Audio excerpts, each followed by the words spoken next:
What's going on, everyone? Welcome back to the channel. I have a really interesting shoe that I want to show everyone today. Now, I picked this shoe up in April of 2021. Earlier this year was definitely a huge dose of retail therapy. It's a beautiful shoe I saw in person. I went home for a couple weeks, left New York, called up the store and said, you know what, I definitely have to have this. And the shoe I'm talking about is the Balmain Be Bold high top. It's the almost all black with some gold accents, the suede with the straps.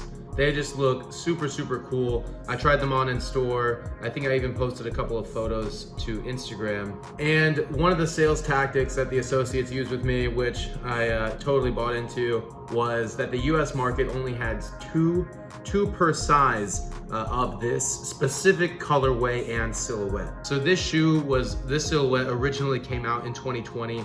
I believe it was an even more limited production, so not all markets had all sizes, only one per size, things like that. But it did really well, so they brought it back, and they've been releasing the Be Bold high and low in a lot of new different uppers, different materials, different colorways.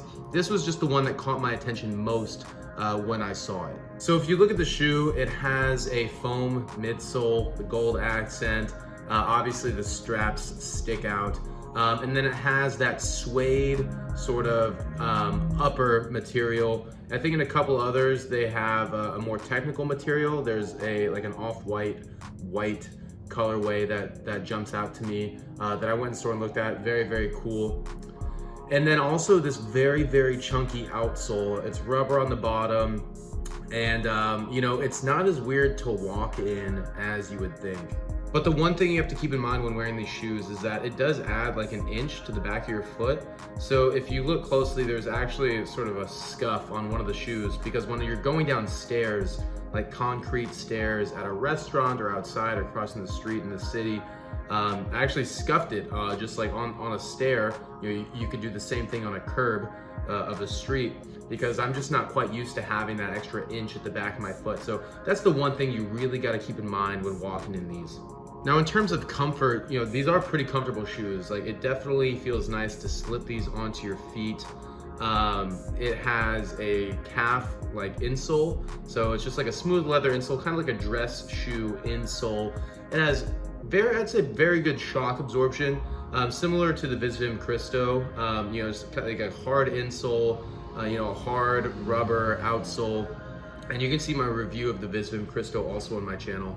Other than that, I mean, you know, these aren't Adidas Ultra Boost by any means, but I've worn these around, you know, for half a day just walking around and had absolutely no issues. And I think a big part of that is some of the shoes that I find most uncomfortable is because they feel tighter around the sides of my feet, you know, or my feet are just bouncing around or rubbing up really hard against, you know, the inside of the shoe. But with this, you know, it's really soft on the inside, and as you can see, I mean, half of it is like a sock anyhow. So it's pretty comfortable. You can wear it easily half a day without any problems. So I want to know what you guys think. Personally, I have found that I like wearing these without the straps more. When I was in store trying it on, the sales associate said, you know, I prefer the look with one strap instead of two. And I said, you know what, I prefer that as well. But then I realized, you know, after a few times wearing this, I actually prefer it with no straps. Then it kind of looks like, to me, you know, an elevated version of the Balenciaga Speed Trainer, which, you know, obviously kind of invented the sock shoe, you know, as far as I'm aware. So to me, it just looks like a way cooler version of that. You should look at their website, look at the other designs that they've put out recently. Some have definitely caught my attention as well. And yeah, and let me know how you would wear this. I mean, I've worn this with jeans. I'm probably gonna try these on with some different kinds of sweats. There are a couple photos on my Instagram where I've tried it out a couple different ways. Let me know what you guys think. Leave a comment down below. You know, and maybe I'll give you an update after a year on my Instagram. Hit like, hit subscribe. I'll see you guys next time.